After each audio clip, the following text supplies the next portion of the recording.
can come and meet me, we can fall in love, take me to the sea. Belíssimas fotos da Mafalda Press hoje, nas lentes de Fernando Remor. Forte abraço pra rapaziada Mafalda Press. Começamos o Jogo Aberto SC dessa sexta-feira, dia 5 de fevereiro. Uma ótima tarde pra você, seja muito bem-vindo. E claro, no programa de hoje nós vamos começar falando sobre o complemento da segunda rodada do Campeonato Catarinense. Nós tivemos um jogo ontem. Qual jogo? Olha só, essa goleada azurra pra cima do Metrobala, patrolada do Leão, 4-0 pra cima da equipe de Blumenau. O jogo que foi no Renato Silveira, começou às 7h30 da noite, terminou desse jeito aí, ó.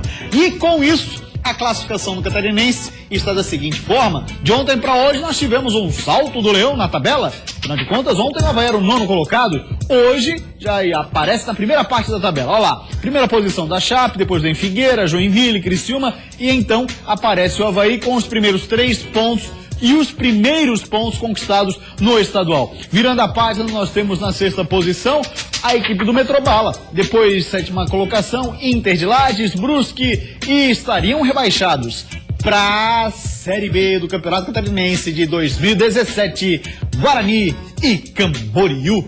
E comigo para fazer o programa hoje está ele, o polivalente Claudionir Miranda. Grande Claudionir, fala pra gente, essa goleada do Avaí era esperada? Você esperava, não? Não, não esperava uma goleada, não. Também esperava o Metropolitano melhor. Não que o Avaí não tenha feito seu papel. O Avaí fez seu papel, sobrou, jogou muito mais, mas esperava o Metropolitano mais arrumado pelo técnico Valdir Espinosa. Tanto é que eu digo o seguinte: hoje os 5 primeiros colocados são os 5 grandes do futebol catarinense. Claro. Né? Lá embaixo, acho que o Guarani não é para ser rebaixado, pelo menos a primeira impressão que tive. Claro, claro. Não vi o Camboriú jogando ainda na totalidade. Vi alguns momentos do Camboriú, mas acho que o Camboriú contra a Chapecoense deu um certo calor na equipe de Chapecó. O Avaí está no caminho, o Avaí começa a acertar. Ontem eu falava sobre a questão do Caio César, o Caio César não devia ser sacado do time, inclusive escrevi sobre isso no InfoSport. Caio César deveria permanecer no time, mas entendo que acertou o técnico havaiano. Entendo por quê. Com a liberação de Diego Jardel, com a possibilidade dele criar mais um pouco, Diego Jardel de novo foi o cara do jogo. Diego Jardel ontem arrebentou lá na Palhoça, o Avaí jogou, evoluiu o seu futebol. Mas assim, eu gosto da consciência do técnico havaiano dizer o seguinte: aguardem a oscilação, porque é um time muito jovem e vai ter oscilação na sequência, né? Vamos ter grandes momentos, como tivemos contra o Metropolitano, e momentos não tão bons assim, como o primeiro tempo contra o Criciúma. E tem um detalhe, nós falávamos aqui, né, que tinha se criado, por conta do fora de campo, um cenário muito pessimista para o Avaí já nesse início de temporada. E não foi o que a gente acabou vendo. Nós vemos um empate com o Grêmio, nós vimos o Avaí competitivo contra o Criciúma. Segundo tempo muito bom do Avaí. Exatamente, que mostrava essa evolução. E essa evolução que nós comentamos aqui do segundo tempo do jogo com o Criciúma se confirmou ontem, o que é bom e que deixa, eu imagino, o torcedor Avaí durante o jogo, sabe o que eu me lembrei? O enterro da tristeza. Enquanto a folia comia solta nas ruas, no centro de Florianópolis, a folia pro torcedor azul, o torcedor comemorou. Olha, ele explodiu de alegria. Então o enterro da tristeza representou muito isso ontem pro Avaí. Que legal. Não é para esquecer 2015, para tentar viver um novo momento. Logicamente, o Avaí daqui para frente vai oscilar, como disse o treinador. Mas o torcedor tem consciência que vários jogadores podem dar o retorno aguardado e podem fazer esse torcedor enterrar a tristeza não só agora, mas para todo 2016, vibrando, lutando, sabendo que o Avaí vai se qualificar e vai brigar. Vai brigar no Campeonato Catarinense e vai brigar numa Série B de Campeonato Brasileiro. Ontem foi tão bonito o que se viu no Renato Silveira, que o Toche foi reverenciado. Vem pro jogo, Toche. Estava 3-0. O que o Toche deu de autógrafo? O que o Toche bateu foto depois do jogo? Que maravilha, isso é muito bom. Isso faz bem pro futebol, né? E isso é muito bom pro Avaí, que sofreu tanto por um torcedor tão ressentido no final de 2015, ele começa a comemorar. É cedo ainda? É, claro que é. O Metropolitano foi uma equipe que se viu refém do futebol azul, mas também está muito desarrumada. O Léo Moura estava lá. Olha, ele deve ter ficado um pouco apavorado com esse Metropolitano. Onde é que eu vi? Onde é que eu... Pois bem. Não, vai dar pra ajeitar a casa, claro, ainda, é o começo. É o começo. O quê? Olha ali, ó, tem foto do Toche. Olha o sorriso do Toche. Vê se não parece aquela criança que ganhou um brinquedo novo no Natal. Esse é meu e eu quero nunca brincar. Tinha visto a gengiva do Toche, primeira vez. Olha lá, a gengiva Mas dele foi muito aparecendo. legal, assim, ó. Eu achei interessante o torcedor havaiano pedindo Toche. né? Gritando. Tava 3-0, né? O A Tocha festa era de veio, carnaval. Rapaz, o Tocha entrou. Meteu a caneta. Querendo brincar, isso é muito bonito. Meteu uma caneta e tudo, rapaz. Aí foi sem querer. Não sei não. O cara deu o drible, o cidadão abriu a caneta, ele meteu ali no meio. Muito legal. 12h36, então vamos ver como é que foi essa goleada azul. A história do jogo é contada pelo Luquinha Miranda. Vai, Lucas. Último jogo da rodada. Olhos e ouvidos de torcedores de todo o estado atentos ao que aconteceria no gramado do Renato Silveira. Do lado havaiano, o torcedor esperava ansiosamente a primeira vitória da competição. Do lado do Metropolitano, que vinha embalado por vitória, só se falava na contratação de Léo Moura, que não jogaria, mas só de estar ali assistindo, parece que ajudaria o time. Eu quero jogar, né? Já tô preparado aí pra domingo estrear e, se Deus quiser, com a vitória. De um lado, um time embalado por uma vitória e por uma contratação de peso. E do outro, um time que ainda não sabia o que era ver 3 pontos na competição. Venceu o time que teve mais calma e categoria para botar a bola no chão e colocar para dentro. Mas até alguém botar a bola no chão, o jogo era pegado. A primeira finalização foi a havaiana. Rômulo mandou no cantinho, Samuel pegou.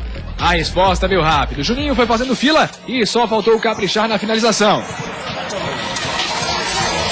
Aí o jogo foi ficando cada vez mais franco. Diego Jardel botou essa bola pra fora. Peu limpou bonito pelo metrô e tentou o cruzamento, mas a bola passou pro Bruninho. Começou então a história de botar a bola no chão. E quem conseguiu ter a calma pra fazer isso foi o Avaí. Nessa primeira jogada trabalhada, o William não bateu como queria. Na segunda jogada trabalhada do Leão, a coisa fluiu. De William pra Judson, que tocou pra Rafinha. Rômulo fez a parede, Rafinha bateu e Diego Jardel botou pra dentro no rebote. 1-0 Avaí. O metrô sentiu o gol e só foi voltar a aparecer com o Bruninho. Já o Avaí continuava na mesma batida.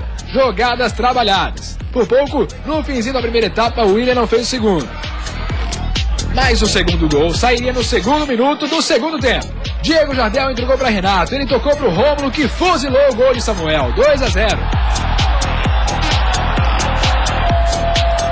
O último suspiro do Metropolitano veio nessa jogada, mas como o Ramon não bateu como gostaria, tinha um cara inspirado, com a pontaria afiadíssima do lado azul. Depois de outra bela troca de passes, a bola chegou em Diego Jardel. Ele limpou o zagueiro e botou no canto. Segundo dele no jogo, 3-0 Avaí.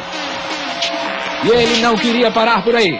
Pois é, né, cara? Poderia ser 3 gols, mas, foi de bom tamanho também 2 gols. Nessa cobrança de falta, caprichosamente a bola bateu no travessão.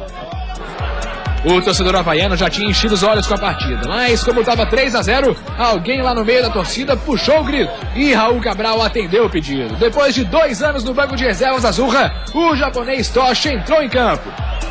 E cheio de personalidade, mesmo meio sem querer, aplicou uma caneta no Ramon e na sequência levou a falta. Depois dessa, o metrô já não tinha forças para reagir. Então, quando o Avaí chegou de novo, foi fatal. Diego Jardel bateu de fora da área, Samuel espalmou e William fechou a conta. Fim de partida, Avaí 4, Metropolitano 0. Então, assim, quando a gente dá essa profundidade e faz a equipe jogar pelas laterais, a gente consegue chegar, né? Então, assim, a gente tá todo mundo de parabéns. E foi o que eu comentei com o Jardel. Quando a gente deu profundidade no segundo tempo, ele trouxe pra dentro, fez gols, a gente conseguiu dar passe. No futebol não existe, depois de jogo, o herói nem o bandido. Não tem essa de que quando ganha, existir um herói. E quando perde, querer que exista um bandido.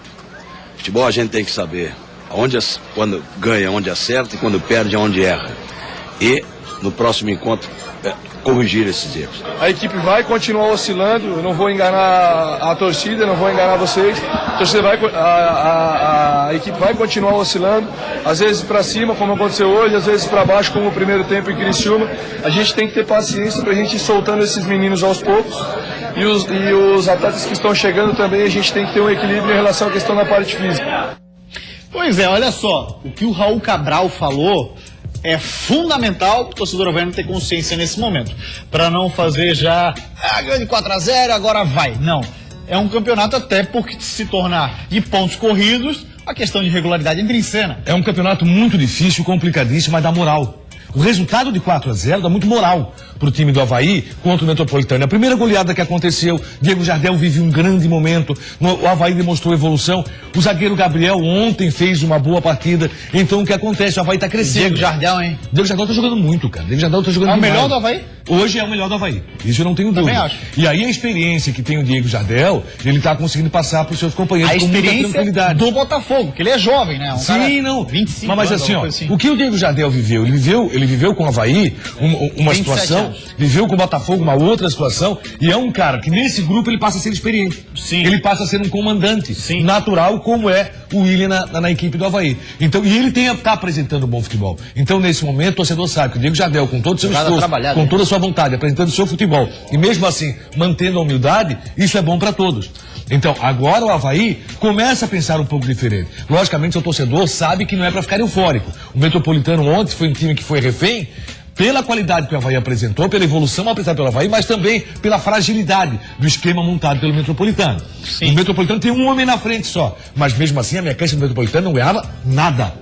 Nada, e isso foi muito claro. Golaço, hein? E aí você vê o Rômulo também é outro jogador que em Fuzilado. todas as partidas ele tá bem, tá se apresentando bem, e o esquema tático deu muito certo. Bom resultado, 4-0, não é para ficar eufórico, mas dá para viver o carnaval mais tranquilo. Sábado de carnaval, pro torcedor havaiano, vai ser bem mais tranquilo. E o Avaí tem um jogo importantíssimo com o Camboriú. Se vencer, pega a Chapecoense na sequência, jogo em Tubarão. Não gostei do local do jogo, vai ser em Tubarão Aníbal Costa. Mas acho que Avaí e Chapecoense. O Avaí vencendo, se Chapecoense manter o 100%, imagino Olha o que vai cara, ser Avaí e Chapecoense. E esse é o cara do jogo. Olha a cobrança de falta dele. Se não fosse essa bola na trave, seria um hat-trick, né? Seriam 3 gols dele. Maravilha, o Avaí mereceu a vitória, 4-0, com muita tranquilidade. E o torcedor havaiano, que enterrou a tristeza ontem, o Renato Silveira, pode fazer um bom carnaval. Vai pro carnaval de boa. E aí o Toshi que entrou. Vamos ver o drible do Toshi, que já tá logo na sequência pela edição, se eu não me engano. É isso aí mesmo, ó. Vem, querido, vem. Opa, tomou no meio do nego velho. Aí depois tocou já, recebeu a falta. E legal foi o sorriso dele depois do jogo, né? É. A criança com um brinquedo novo.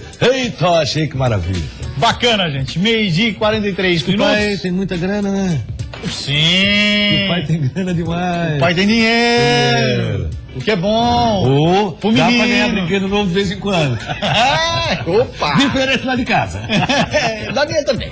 12h43, rápida parada do Jogo Aberto SC. Depois da sequência, a gente vai falar do Figueira, que joga pela Copa Sul Minas Rio, e também, claro, da terceira rodada do Campeonato Catarinense. Sai daí não. Um dos lances capitais do jogo de quarta-feira entre Joinville e Figueirense ainda repercute no vestiário alvinegro. A falha de Júnior Oliveira. Foi uma bola bastante difícil e ele teve a felicidade de defender. Então eu, na minha opinião, acho que não foi falha. Voltamos com o Jogo Aberto SC, torcida do Figueira. Daqui a pouco, sorteio vai rolar no nosso Instagram. Sai daí não, que eu já dou os detalhes, porque agora eu vou falar com você que quer investir na sua carreira. Chegou a sua vez de estudar na Uniaselv. A Uniaselv é a maior instituição de ensino privada do estado de Santa Catarina. São mais de 30 opções de cursos para você escolher. E os professores são mestres e doutores com experiência reconhecida. Está esperando o quê para ter um diploma valorizado, que dá orgulho e conquistar uma excelente vaga no mercado de trabalho, hein? E mais, pague 50% da mensalidade sem juros. Consulte condições no site. Seleção pelo histórico escolar Uniaselv 2016. Acesse uniaselv.com.br e inscreva-se já. Uniaselv, construa a sua própria história. 12h46, grande abraço, Uniaselv, parceiraço do Jogo Aberto SC. Tamo junto, rapaziada. Vamos nessa agora de Copa Sul Minas Rio. Dá uma olhadinha, teremos um catarinense em campo no fim de semana. E é no domingo, no Scarpelli, 5 da tarde, teremos Figueirense e Atlético Mineiro. É a segunda rodada da Copa Sul Minas Rio. Lá no Figueirense, o zagueiro Bruno Alves foi para a coletiva. Ele saiu em defesa do Júnior Oliveira. Ele tem uma explicação para aquele primeiro gol, ou único gol do Jack, que o Figueira sofreu no duelo de quarta-feira. Dá uma olhada na explicação dele, depois eu quero a análise do Claudioni. Faz sentido sim, hein? Um dos lances capitais do jogo de quarta-feira entre Joinville e Figueirense ainda repercute no vestiário alvinegro. A falha de Júnior Oliveira, que resultou no gol do Jack ainda no primeiro tempo. é que uma nova versão desse fato apareceu, e dessa vez de quem estava dentro de campo. Eu, que estava no lance, eu vi o chute, então, na minha opinião, acho que não foi falha, porque eu vi a curva que a bola fez. Na hora que o moleque do Joinville chutou, eu estava no lance, e na hora que eu olhei, eu vi ela fazendo uma curva bastante difícil, ao tanto que ele voltou. E nisso que ele voltou, foi uma bola bastante difícil, e ele teve a felicidade de defender. Então, eu, na minha opinião, acho que não foi falha. Mesmo isentando o companheiro de culpa pelo gol sofrido, o zagueiro Bruno Alves fez questão de dar um conselho ao goleiro Júnior Oliveira. Conversei bastante com ele, porque eu também, quando eu estreiei o ano passado, nos primeiros jogos também acontecia os gols e eu escutava bastante comentário que a falha era minha. Eu falei para ele ficar tranquilo, que ele tem o potencial dele, e nós está passando confiança e tenho certeza que vai crescer mais e vai ajudar mais nós ainda. Pois bem, olha só, salvo engano, Polivalente, nova essa palavra, salvo engano, coisa horrorosa, né? Olha só, salvo engano, né? Mas é o seguinte, o Bruno Alves estreou num 4-0 contra o Sport, abertura do Campeonato Brasileiro da Série A do ano passado, e eu lembro que, de fato, naquela partida, ele não foi bem. Teve um bocado de crítica. O Figueirense não foi bem. Não, mas o Figueirense estreou com o time reserva. Exatamente, estreou com o time reserva, mas algumas falhas individuais do próprio Bruno foram que ocasionaram os gols do Sport. Foi aquele caminho ali que o Sport achou. Ouviu muitas críticas. E olha o jogador que o Bruno é hoje. Então deixa eu falar sobre o seguinte, acho correta a blindagem que está sendo feita ao Júnior Oliveira. Acho correto o que falou o Hudson Coutinho com relação ao Júnior Oliveira. Ele tem que dar crédito para o seu goleiro e é o cara que vai enfrentar o Atlético Mineiro. Esse é o fato. Agora, que houve a falha, houve, é incontestável. A bola fez uma curva. As bolas hoje estão fazendo curva, as bolas hoje estão, na maioria delas, chutes de longe, com muita dificuldade para o goleiro defender. Certo, mas falhou o Júnior Oliveira, isso é ponto. Certo. E assim, e também numa saída de bola, num cruzamento, ele acabou errando feio, permitindo o cabeceio do jogador joinvilense, que quase faz o segundo gol. Então, a insegurança do Júnior, eu lembro o Lampoli ano passado, foi na mesma batida, foi o mesmo início do ano, pro goleiro do Figueirense, a mesma coisa. E aí o Muralha veio e se firmou. Certo. Acredito que no momento, a vaga de goleiro do Figueirense está em aberto. João Oliveira não está conseguindo agarrar essa chance. Poderá ter uma grande recuperação? Claro que sim. É que ele atravessa bons momentos durante a partida, né? Bons momentos, inclusive salvando o Figueirense. O que demonstra que ele tem fundamento. O que demonstra que ele pode ser um bom goleiro. É a questão de insegurança. Mas a insegurança, o nervosismo, está pesando muito pro João Oliveira. Não é o momento dele. Eu acho muito difícil a permanência de João Oliveira como titular esse ano. Agora, a blindagem tem que ser feita. O jogador tem que falar o que falou. O Hudson Coutinho tem que falar o que falou. Mas é realidade pro torcedor, não. Exatamente. Não adianta gerar desconfiança. E fazer bem o que fez a assessoria de imprensa do Figueirense no intervalo do jogo, pegou o cara preservando. Não, mas isso e os repórteres vão em cima, assim, perguntam. O Júnior Oliveira ainda não é um Muralha. O Muralha, falhei. Tudo bem. Mas o Júnior não tem essa condição. Ele não pode assumir ainda, sim, embora possa ser uma pessoa de personalidade. Então, o que acontece? Acho que está certo o Figueirense em preservar, em blindar o jogador. Mas Atlético Mineiro e Figueirense, a todo cruzamento que acontecer na área, a todo chute de longa distância, vai pesar o quê? A desconfiança do torcedor.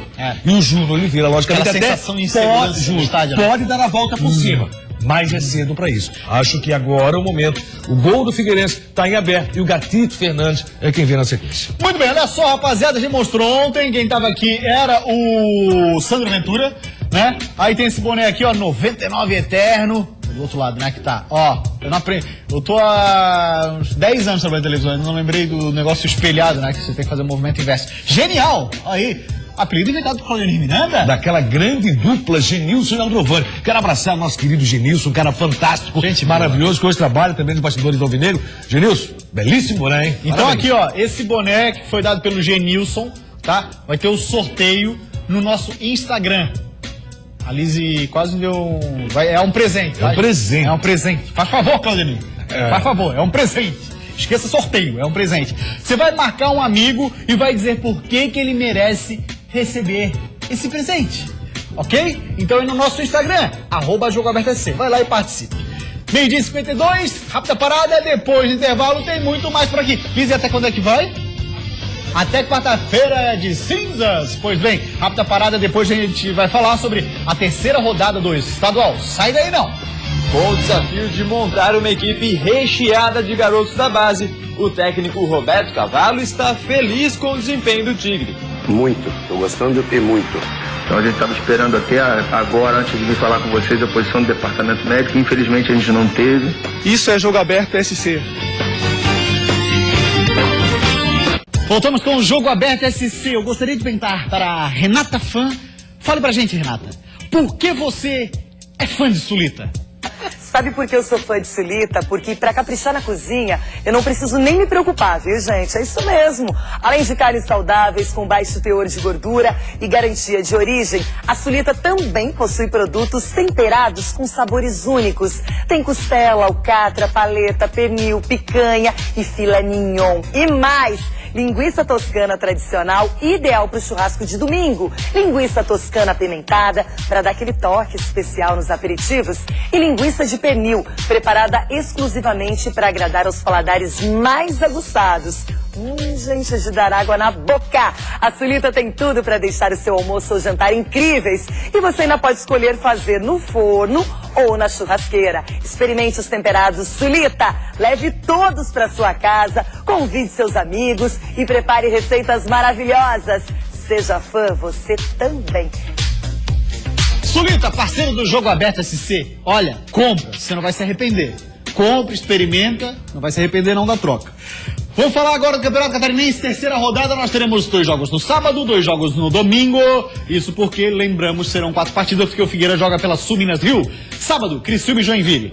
Ainda no sábado, Chape e Guarani. Aí no domingo teremos Metrô e Brusque. E ainda...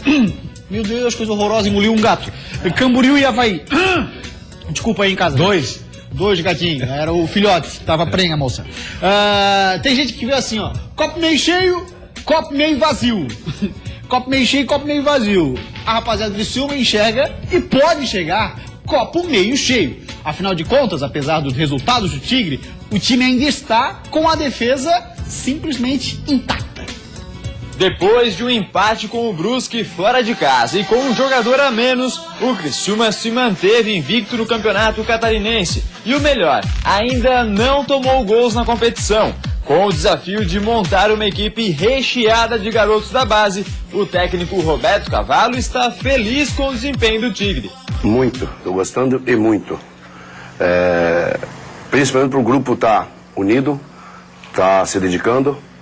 A torcida do Criciúma exige isso, a raça, a força, né? E nós sabemos que vão evoluir em todos os sentidos, inclusive na física, né? Então a parte física hoje faz a diferença, como sempre, em todos os times de futebol. Só que sabe como é início de temporada, né? Um jogo atrás do outro, sem descanso. No domingo já tem o Joinville pela frente. O jogo é no Majestoso e os 2 times chegam com desfalques para a partida. Nós sabemos que vamos enfrentar um Joinville forte, é clássico já de muitos anos, nós sabemos isso, com um desfalque também de um goleiro que teve uma lesão, uma expulsão, e nós estamos sem o Roger Guedes, mas é importante você dar ritmo, você dar entrosamento e dar tranquilidade aos jogadores, porque vai ser um clássico, um grande jogo, e tenho certeza que aquele que errar menos vai sair com a vitória. Na Chapecoense, o técnico Guto Ferreira vai poupar alguns atletas. Desfalque certo é o William Thiago, não pode atuar nesse jogo. Pra vaga dele, vai o Rafa Lima. Vem aí o cara. Catarinense é assim, sem descanso. A Chape desembarcou ontem depois da vitória contra o Camboriú e já foi pro treino. Tá certo que só participou da atividade quem atuou por no máximo 45 minutos ou não jogou, mas o elenco todo tá numa só batida. Se manter na liderança. Para que isso aconteça, Guto Ferreira já deixou no ar que a equipe deve ter mudanças pro próximo compromisso, poupando algumas peças para a partida contra o Guarani por conta de desgaste. De ausência confirmada, o comandante tem o zagueiro William Thiago, que foi expulso. Rafael Lima deve ser o substituto. A Chape enfrenta o Bugre amanhã às 7h30 da noite na Arena Condá. Os ingressos estão à venda e variam de R$40 a R$100. E no Joinville, o craque do time, uma pena, hein? 2 meses fora. A segurança, o camisa 1, aquele que é a certeza de uma defesa sólida, não estará presente no jogo de amanhã contra o Criciúma. A Agenor sofreu uma fratura no dedo anelar e vai ficar de fora dos gramados por até 2 meses. Com isso, o goleiro Jonathan, revelado na base do Jack, vai ganhar uma chance como titular do Coelho. O Jonathan vem num momento bom, né? Ele lamenta o momento da oportunidade dessa forma, né, com o companheiro machucado por um longo tempo, mas A vida do atleta profissional de futebol é assim, às vezes a oportunidade aparece, ele tem que estar pronto. Mas essa não será a única mudança do Joinville para encarar o Tigre neste sábado no estádio Heriberto Wilson. William Pop, suspenso, também fica fora do jogo. E uma última dúvida ainda vai ser levada até momentos antes do início da partida. Existe uma dúvida muito grande entre o Naldo e o Darley. Você vê logo os dois, né? Que quando um não está, o outro cumpre aquela função. Então a gente estava esperando até agora, antes de vir falar com vocês, a posição do departamento médico. Infelizmente a gente não teve. Então a gente tem essas dúvidas também, que a gente vai procurar tirar. Pois é, além dessas dúvidas, Claudinei Miranda, Agenor fora. Olha, Agenor fora, Roger Guedes fora. Imagino que vai pesar para o Criciúma e para o próprio Joinville. Vamos ver o goleiro reserva do Joinville como se comporta. Vem aí uma grande... Grande abraço, gente. Jogo Aberto SC de hoje fica por aqui. A gente volta na segunda, em 12h30. Tchau.